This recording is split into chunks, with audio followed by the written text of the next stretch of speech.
La récolte viticole française s'est établie à 40,7 millions d'hectolitres, soit une réduction de 20% par rapport à 2011, ou 13% si on prend la moyenne des 5 dernières années.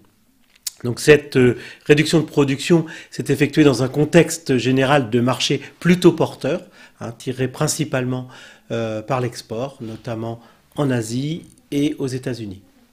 Alors, une récolte faible d'un côté, des marchés porteurs, quels sont les risques et les enjeux pour la filière? Le risque principal pour tous les opérateurs, qu'ils soient vignerons, qu'ils soient négociants ou qu'ils soient exportateurs, là c'est de ne pas pouvoir satisfaire les marchés. Et donc le risque derrière cette non-satisfaction de marché, c'est de les perdre définitivement.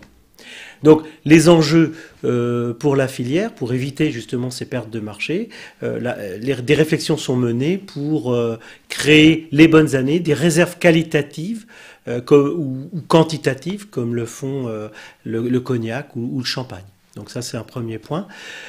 Le deuxième, c'est pour réguler la production et les prix, pour éviter les dérapages de prix, c'est d'instaurer des contrats pluriannuels pour assurer, dans un cadre gagnant-gagnant, pour assurer à la fois pour le producteur des prix satisfaisants et pour le négociant la quantité dont il aura besoin.